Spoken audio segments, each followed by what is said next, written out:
Bienvenido a la familia Digimedic. A seguir la charla y yo voy a comentar lo siguiente, o sea, es común el embarazo molecular, ya lo decía el doctor Pablo Sepúlveda, la respuesta es sí. A nivel internacional podemos decir que aproximadamente un 3.3 o 3.1% de las gestaciones de los recién nacidos van a ser gemelares. Y ya pues decíamos que unos 5 o 1 de cada 5 embarazos gemelares va a ser mononuclear. Por lo tanto, sí tenemos que estar al pendiente de eso, ¿no? Más o menos ha ido incrementando el porcentaje, como ustedes bien ya saben, con las técnicas de reproducción asistida en embarazos gemelares, pero generalmente los mononucleares van a mantener de manera constante. En cuanto a aquí en las estadísticas de México, de la nación, generalmente vamos a tener un embarazo gemelar por cada 80 nacidos vivos. El Instituto Nacional de Perinatología mencionaba en su frecuencia que aproximadamente en los últimos años se ha incrementado un 10% del número de nacimientos de embarazos gemelares, y esas son nuestras estadísticas del hospital universitario. Como pueden ver ahí, generalmente nosotros en los últimos años más o menos estamos entre un 8 y un 10 nacidos por cada 100 nacidos vivos. Entonces, es nuestra responsabilidad tener una buena correlación. Y bien lo mencionaba también el doctor Sepúlveda, las gestaciones mononucleares generalmente nos van a dar complicaciones. Y ustedes se dan cuenta que todas estas patologías, abortos, muertes intrauterinas, incluso esta última que son lesiones neurológicas, a pesar de que durante la gestación o el control prenatal de nuestras pacientes o el embarazo mononuclear lo veamos todo perfecto, no tengamos aparentemente ninguna patología como síndrome de perfusión fetal o restricción de crecimiento, tenemos hasta un 15-20% de secuelas neurológicas por las anastomosis, que es el comentario que comentó al decir el doctor Sepúlveda, ese cambio o intercambio de circulación de manera continua durante toda la gestación, y que esos cambios de presión entre uno y otro gemelo nos pueden dar lesiones neurológicas de manera variable. Y a pesar de que estén aparentemente todo normal, nosotros en el control prenatal tenemos que decirle a nuestra paciente que hay una posibilidad de secuela neurológica hasta el 10 o 15%, a pesar de que todo esté perfecto. Y bueno, el diagnóstico entre monocoreal y bicoreal, bien mencionaba el doctor Sepúlveda, es fácil en el primer trimestre si lo buscamos, ¿no? El signo de lambda, como en este ejemplo, o el signo de la T, que tiene una sensibilidad muy alta en el primer trimestre, es responsabilidad de nosotros que hacer una ecografía. Y nos toca darle una fotografía de ese signo a nuestra paciente, aparte de la carita y de los gemelos, para que si esa paciente no se queda con nosotros, podemos nosotros más adelante, cuando las placentas estén fusionadas y que la membrana no se vea de manera correcta, o este signo desaparezca, como dijo el doctor Sepúlveda, que desaparecerá, o la sensibilidad que tiene en el primer trimestre de arriba del 99%, caerá casi un 60-50% a partir de la semana 16. Por lo tanto, establecer la cronicidad, como decía el doctor Sepúlveda, y quiero ser repetitivo porque nos siguen o seguimos viendo incluso a estas semanas, a este año pasado, este año, pacientes sin diagnóstico de cronicidad con ecografías del primer trimestre donde no se hizo el diagnóstico de la cronicidad. Entonces, antes de las 11 semanas, como decía el doctor, es sencilla la separación de monocoreal y bicoreal. Y como ustedes saben, los monocoreales solo tendremos un espacio estacionómico único y los bicoreales no. Sensibilidad y especificidades arriba del 98-99%. En el primer trimestre, la ecografía de 11-14, pues bueno, ya podemos ver el signo de lambda y el signo de la T, como bien ya mencionó el doctor. Y la sensibilidad también, obviamente, es arriba del 99%. Tenemos estos falsos positivos, como ya también se mencionó, pero es súper importante tener un diagnóstico de 99% para cronicidad. Desde el primer trimestre nos va a marcar también la pauta para saber cómo vamos a vigilar nuestras gestaciones. Por lo tanto, sí quise ser reiterativo en estas diapos, y más que evidente nos dio muchas fotografías el doctor Waldo, pero ese signo de la T, y un punto importante que yo les digo a mis residentes, es que siempre hay que mirar la membrana donde choca la placa coreal, no del otro lado. Entonces hay que buscarla, y es que buscar este signo de lambda Cuando está muy gruesa la membrana, pues es muy evidente, como decía el doctor, que se llama el subcoren ahí que está entre las dos membranas, pero no es tan sencillo durante las 13 semanas. Entonces siempre hay que ir a revisar la pared o la membrana que choque en la placa coreal y ver si está o no está el signo de lambda, como se ve en el esquema de aquí abajo, donde cuando tenemos un monocoreal, el signo de latino habrá imaginación del corión, y cuando tenemos un bicoriónico, pues sí lo tendremos. Entonces, esto es nuestra tarea de cuando veamos embarazos gemelales, descartar la coronicidad o darle apellido al embarazo gemelar,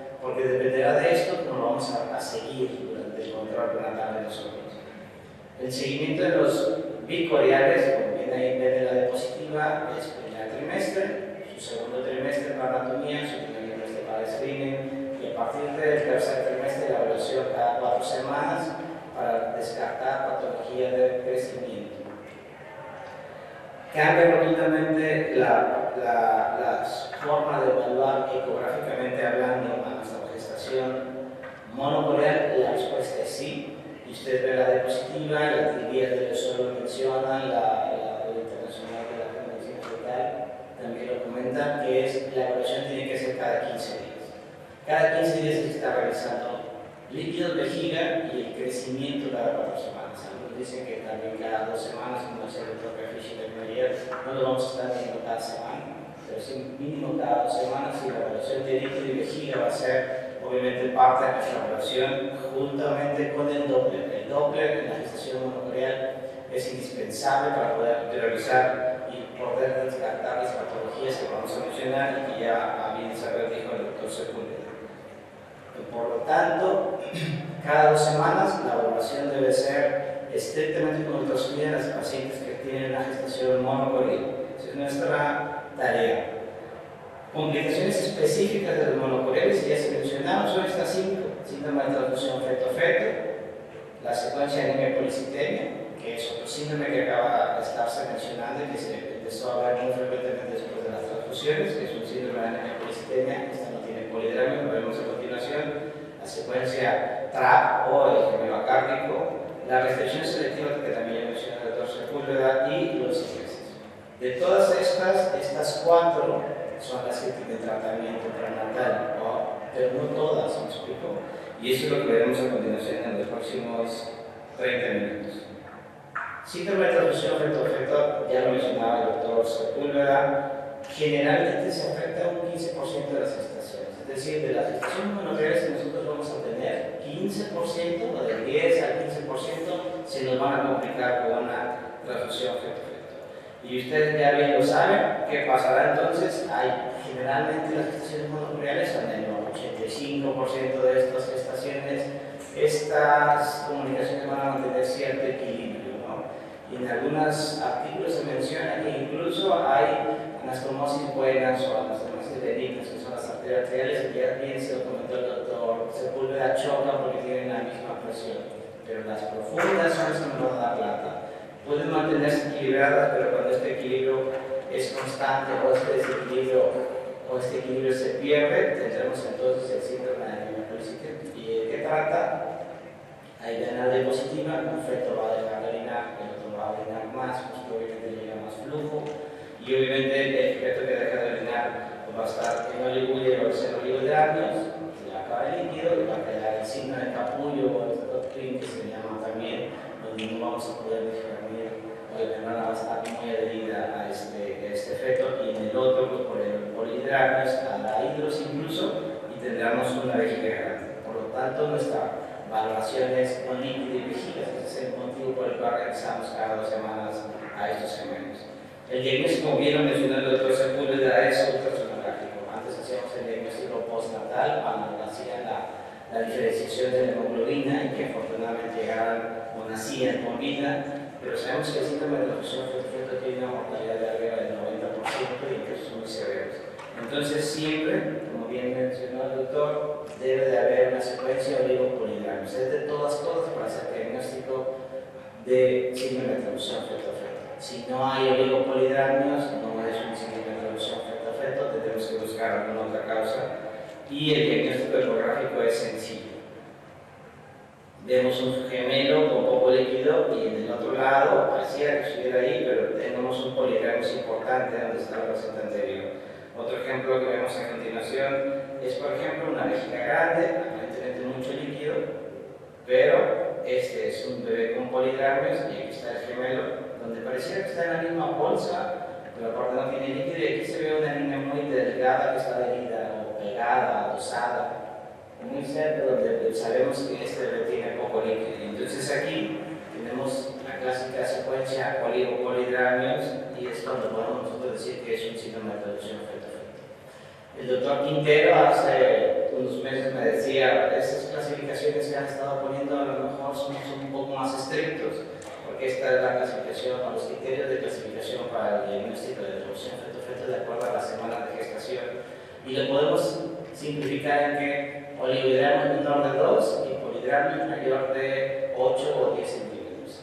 Pero bueno, la ISOC lo menciona, la doctora Mascarí también lo ha mencionado, que podemos subdividir antes de las 20 semanas al oligopolihidramios de acuerdo a las semanas que tenga. Si son entre las 18 y 20, podremos llamar polihidramios ya cuando tengamos un pool mayor de 8. Y si está un poquito por debajo de las 16 semanas que pudiese presentarse, perdón, de las 18 semanas, pudiésemos decir que un polihidramio es arriba de 6, ¿vale? Estamos esperando a que llegue a 8 y a lo mejor es un síndrome de traducción muy precoz. En términos generales, todos los polihidramios son cuando tenemos un bolsillo mayor de 8 y oligohidramios menor de 2 centímetros, el bolsillo máximo, y eso es lo que nosotros normalmente medimos. Esta paciente llegó referida, como ya lo he mencionado en algunas ocasiones, por un síndrome de traducción feto-feto de San Luis Potosí a nuestro centro. Cuando hacemos las mediciones tenemos el pool máximo que nos daba 2.7 y no rebasaba los 6 centímetros. Entonces sí había una discrepancia de líquidos, pero sin embargo todavía no caía en el síndrome de traducción feto-feto. ¿Cuál fue el asesoramiento de la paciente? Seguimiento semanal. Estuvo aquí en Monterrey una semana y media. A la semana este feto aumentó a 3 centímetros, se quedó con 6, 7, se regresó a San Luis, nació a las 36 semanas y obviamente alguna cirugía, se mantuvieron esa oligopolihidramios, pero no fue tal cual el diagnóstico de una secuencia oligopolihidramios, sino nada más una discordancia de líquidos, y la secuencia y la vigilancia era cada 2 semanas, pero nunca hizo polihidramio, por lo tanto no tuvo que ser interferida. Hay criterios sobre su clasificación de acuerdo al doctor Quintero. La respuesta es sí, es la clasificación que generalmente más usamos la gente que se dedica a terapia fetal. No es a lo mejor una clasificación pronóstica, pero más sin embargo sí nos puede decir qué tan severo es el problema, ¿no? Estadio 1, estadio 2, 3, 4 y 5, aquí sí dependerá de la complicación. Estadio 5, cuando muere uno de los dos gemelos, como decíamos, puede ser cualquiera de los dos. Si se presenta hidros es estadio 4, cuando hay alteraciones en el Doppler, estadio 3, y una discordancia de líquidos con ausencia de una de las dos vejigas, obviamente principalmente la del donante, es estadio 2 y estadio 1 solamente cuando tenemos oligopolihidramios. Hay o han intentado hacer nuevas clasificaciones porque muchos de los gentes que se dedican a esto y tienen mucha más experiencia se comentan que en estadios 1, incluso cuando no hay una ausencia de vejiga o alteraciones del Doppler, empiezan a haber alteraciones también a nivel miocárdico. Entonces siempre tenemos que tener una valoración cardíaca de estos gemelos para poder decir qué tan grave es. Y el tratamiento va a ser en la actualidad el láser. El estándar de oro del manejo de la traducción fetal es el láser placentario, como bien mencionaba el doctor Waldo Sepúlveda. ¿Se puede hacer manejo expectante en el estadio 1? La ISUR lo recomienda, la respuesta es sí. En el estadio 1, vigilancia cada semana y obviamente ver, porque un 70-80% de los estadios 1 pueden tener las soluciones, es decir, se puede volver a compensar y ese oligopolihidramios obviamente comienza a desaparecer. Estadio 2, 3 y 4, el tratamiento es láser, y estadio 5, desafortunadamente, es un manejo expectante cuando uno de los pacientes ha tenido una muerte intrauterina, aunque sabemos que hay riesgos de una lesión o secuelas neurológicas importantes. Se puede tratar a este efecto si es que hay una anemia severa, pero más o menos el tratamiento puede ser expectante al igual que el estadio 1. El estadio 2, 3 y 4, el manejo es agresivo y en la actualidad han salido artículos que estadio 1, de cuarto, dependiendo de nuestro lugar o nuestra localización, habría que hacer alguna cirugía gástrica para separar la placenta. ¿Cómo les va generalmente a estos bebés? La respuesta es bien en términos generales. Sabemos que si no hacemos nada, tenemos una mortalidad por arriba del 80-90% de ambos. Y aquí vemos una de las fotoscopías que nos hemos realizado. Este es un gemelo donde está con mucho líquido. Y esta es la evaluación hacemos una evaluación del láser. La idea es partir la placenta para que cada uno quede con su territorio placentario. Al momento de que nosotros vemos la placenta, o hacemos un mapeo vascular de cuáles son los anatomias que vamos a coagular y posteriormente con el láser las coagulamos. Esta es una imagen, una esquematización de generalmente lo que hacemos, que es más que nada valorar cómo están las anastomosis, y ya que las revisamos o que vemos cuántas anastomosis hacemos, podemos hacer una anastomosis selectiva, es decir, primero arteriovenosas y luego arterioarteriales al final, para tener unos mejores resultados. Y después de que hacemos toda la coagulación de las anastomosis arteriovenosas, hacemos la partición, la técnica Salomón, que finalmente es la que se debería hacer para disminuir el riesgo de secuencia anemia policitemia, pero desafortunadamente eso va a depender del tipo de láser que contenga cada una de las instituciones. Después de la fetoscopía se hace un drenaje para disminuir ese líquido que queda en el feto receptor y obviamente disminuir el parto fetal. ¿Cómo nos ha ido últimamente aquí en el hospital universitario? Esos son los estudios, ayer lo platicamos con el doctor Waldo en nuestros resultados. Siempre debe haber una curva de aprendizaje. Si ustedes se dan cuenta, en los primeros casos, en los últimos años mejoraron. Del 2012 al 2020 teníamos una sobrevida aproximadamente de por lo menos uno vivo del 75% y ambos vivos 50%. Es decir, no tampoco es la panacea, pero esta sobrevida es mucho mejor que el 90% de mortalidad de ambos. Y en los últimos años, bueno, esto todavía se mejoró, del 2019 al 2020, al menos uno vivo aumentó hasta un 83% y ambos vivos un 63%. La literatura más o menos nos dice lo mismo, la sobrevida de por lo menos uno de los dos gemelos es del 90, 85, 95% y entre un 60 y 70% de ambos gemelos vivos después de la terapia láser. Otra patología importante y que es candidata a tratamiento es la gestación mononuclear con restricción selectiva. Cuando hay una discordancia de más del 25% del tamaño de un gemelo y otro, como decía el doctor Sepúlveda, dependiendo del territorio placentario, lo podemos llamar una restricción selectiva de un gemelo. Y que no tenga signos de traducción feto-feto, es decir, no debe de haber la secuencia oligopolitráneos.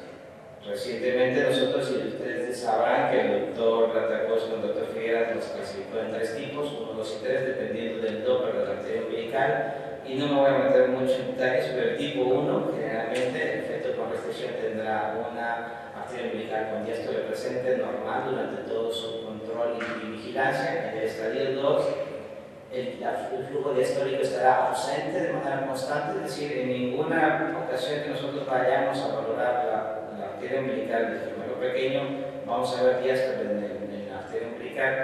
Y finalmente el tipo 3, en donde podremos verla en ocasiones y obviamente puede estar reversa y puede estar normal.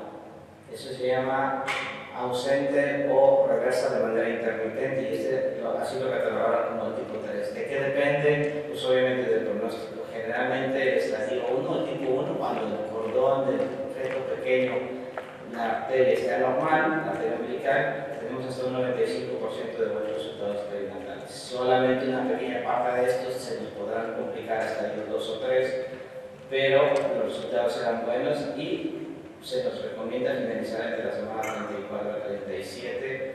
Obviamente, los embarazos mononucleares sabemos que hay que finalizarlos en la semana 36-37, no más de estas semanas. Tipo 2, obviamente este comportamiento es bueno. En el tipo 2 es donde podemos nosotros hacer la cirugía. ¿Por qué ir a separar las placentas en este tipo o a separar la placenta para dividir las anastomosis, porque si ustedes se dan cuenta tenemos una alta mortalidad intrauterina, casi arriba del 90% de que se muera un gemelo, y como hemos estado mencionando y mencionaba el doctor Waldo, si se muere uno con estas anastomosis tenemos casi 80-90% de que el otro también tenga o secuelas neurológicas o mortalidad también intrauterina. Entonces es aquí en los estadios 2 donde nosotros hacemos terapia fetal. En algunos lugares del primer mundo, en Barcelona donde nosotros estuvimos, también podemos hacer oclusión selectiva del gemelo con restricción severa, o en este caso nosotros lo que hacemos es una bipartición de la placenta con láser. Y lo que se quiere es evitar la mortalidad del gemelo sano o que están de buen tamaño. Y en el tipo 3 que les decía que es el ausente intermitente, cuando está de repente la vemos, lo que tenemos que hacer es disminuir la velocidad para ver muchas ondas de la arteria umbilical y obviamente poder decidir si está ausente o intermitente o está de manera constante. Y en este tipo 3 la evolución no se explica del todo, pero tenemos la posibilidad de que también tengamos una muerte de entre el 10 y el 20%, pero en los tiempos actuales, en las estadísticas nos mencionan que el manejo ideal es el manejo conservador, y entre la semana 32-34 vamos a terminar la gestación. Y nos vamos a estar basando no solamente en la arteria umbilical, sino en el ductus venoso. Cuando yo tenga un ductus venoso normal, podré seguir la gestación hasta la semana 32, y en cuanto se altere el ductus, como lo vimos ayer con el doctor Cajicio, o tengamos un ducto reverso, tendremos que finalizar la gestación dependiendo de las semanas de gestación que nosotros tengamos, pero arriba de las 26-28 semanas un ducto reverso, generalmente los grupos a nivel internacional en estadios 3 terminan la gestación. ¿Se han modificado estos criterios de diagnóstico? La respuesta es sí, se han ido modificando los criterios, y nosotros podemos decir que el feto pequeño que exista por debajo del percentil 3 para la edad gestacional va a ser una restricción selectiva, o si tenemos dos de estos dos criterios, un bajo percentil 10 para la edad gestacional acompañado de un abdomen por debajo del percentil 10, o una discordancia del 25%, o alteraciones en el flujo venoso de la arteria umbilical. Tienen que tener dos criterios de estos para poder nosotros llamarlo como una restricción selectiva.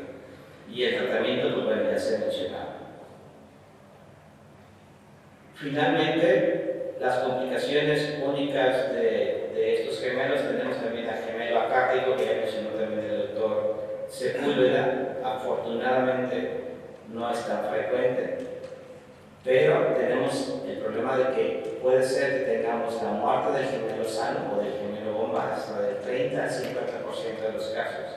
Entonces es difícil predecir si nos va a ir bien o no, si el gemelo bomba va a crecer suficiente o se va a quedar de ese tamaño, o realmente va a condicionar al gemelo bomba una alteración importante. Por lo tanto, han salido artículos donde lo ideal es finalizar o tratar de concluir la circulación del gemelo bomba. Como decía el doctor Sepúlveda, no es tan fácil a veces hacer el diagnóstico, lo pueden confundir con una malformación. Este gemelo que está aquí, donde no se ve corazón, pero sin embargo sí tiene flujo por la arteria umbilical, y este es un gemelo sano, es una placenta anterior de monocoreal, y así es como se veía de manera patológica, anatomopatológica. Entonces generalmente son fetos amorfos, podemos tener incluso hasta tórax, como bien vieron en la diapositiva del doctor Sepúlveda, la cabeza, pero no tiene corazón, pero generalmente tenemos extremidades. Las complicaciones empiezan a ser que entonces tengamos la muerte del gemelo o del cogemelo, y nosotros generalmente podemos hacer alguna intervención quirúrgica para evitar la muerte del gemelo sano. Algunos criterios para terapia fetal en cuanto al gemelo acárdico es cuando tenga un tamaño importante, o cuando podamos tener insuficiencia cardíaca del gemelo sano, o tenemos alteraciones en el flujo venoso de ambos gemelos. Y aquí en el hospital universitario lo que hacemos es la interrupción del cordón del gemelo acárdico por medio de láser guiado por ultrasonido. Nosotros metemos una aguja de 18K, de 18G, nos acercamos a la inserción del cordón del gemelo acárdico, y obviamente posterior a esto introducimos la fibra de láser para poder cauterizar las anastomosis o el cordón umbilical. Podemos hacerlo en la entrada o podemos hacerlo dentro de la inserción de la vena y del cordón umbilical para que no tenga un sangrado importante a la cavidad lumbar. Eso se hace a partir de la semana 16, generalmente lo hacemos entre la 16 y la 20, después de las 20 semanas el gemelo cárdico es más grande obviamente y el cordón también, entonces utilizamos la pinza bipolar, también queda por ultrasonido y obviamente estas técnicas son las que nosotros aprendimos allá en Barcelona. Complicaciones en cuanto a la última que es anemia policitemia, ¿hay terapia? La respuesta es sí. Cuando yo tengo una diferencia entre la arteria cerebral media de un gemelo y otro de más de 1.8 en uno y más de 1.6 en el otro, entonces tenemos un síndrome de anemia policitemia y aquí es donde yo puedo incluso también hacer alguna intervención quirúrgica con anemia en el feto y obviamente transfusiones intrauterines. ¿Qué tan frecuente es el síndrome de anemia policitemia? Aproximadamente se menciona que puede ser hasta un 4 o 5% y posláser, o sea, posterior a una coagulación láser en unos gemelos con síndrome de traducción feto puede llegar hasta un 13%. Pero obviamente nosotros hay que estar vigilando después de un láser placentario en unos gemelos con traducción cada semana durante las próximas 2 o 3 semanas para tratar de vigilar que no se nos haya quedado una arteria pequeña, como ya bien se mencionó, que son arterias de menos de 1 o 2 milímetros, entonces por láser a veces no es tan factible verlas, más sin embargo la técnica de Salomón es la que se ha hecho para tratar de evitar esto, y si yo parto la placenta de 2, elimino esta posibilidad de tener una arteria que se nos haya escapado. No quiero dejar pasar decirles que podemos hacer, lo mencionaba el doctor Waldo Sepúlveda, podemos sospechar algunos signos precoces para una patología o complicaciones de las gestaciones mononucleares y la respuesta es sí. Cuando yo tengo una discordancia en las translucencias nucleares en los gemelos mononucleares entre uno y otro, puedo sospechar de un signo precoz de traducción feto-feto, o cuando yo tengo discordancia de líquidos, también puedo sospechar de una traducción feto-feto en el primer trimestre, o cuando hago mi valoración anatómica y del Doppler en el primer trimestre, que el ductus está uno reverso y el otro normal. Número 1 puede ser patología, número 2 puede ser una trixomía, pero número 3 puede ser un signo precoz de sobrecarga en el corazón y que obviamente se me esté dando un ductus reverso en el primer trimestre y que sea un dato precoz de un signo de traducción feto-feto. Y obviamente si yo tengo una discordancia de más del 10% entre la longitud crenocauda, como lo mencionaba el doctor Duarte, es decir, si desde entonces la longitud crenocauda ya me da más del 10-15% entre los dos gemelos, tengo una alta posibilidad de tener prestación de crecimiento intrauterino selectivo en este tipo de gemelos. Entonces son signos precoces de posibles complicaciones de las gestaciones mononucleares. La respuesta es sí, las puedo ver desde el primer trimestre. Cuando yo vea esto, a nosotros como ustedes nos toca referirlas a un hospital de tercer nivel para que sean seguidas de la manera más adecuada por los expertos y poder detectar a tiempo las complicaciones que pueden llevar estos a cabo. A final de cuentas, y todo el mundo dice que estos gemelos son los gemelos de las discordancias, cuando se presentan complicaciones es porque están discordantes. Si yo tengo discordancia de líquidos, o sea, tengo una secuencia de oligopolidramios, mi primera posibilidad va a ser un síndrome de traducción feto-fetal.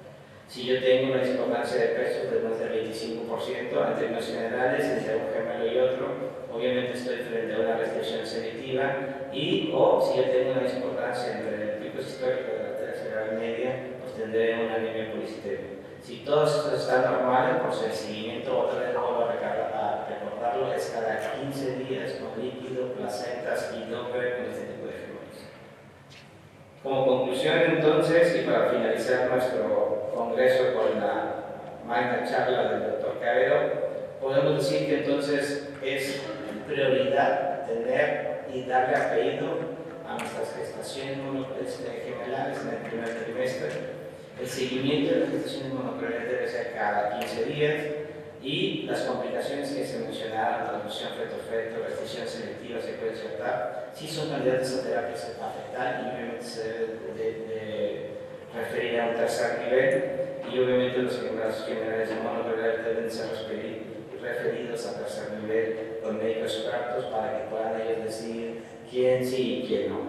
Muchas gracias.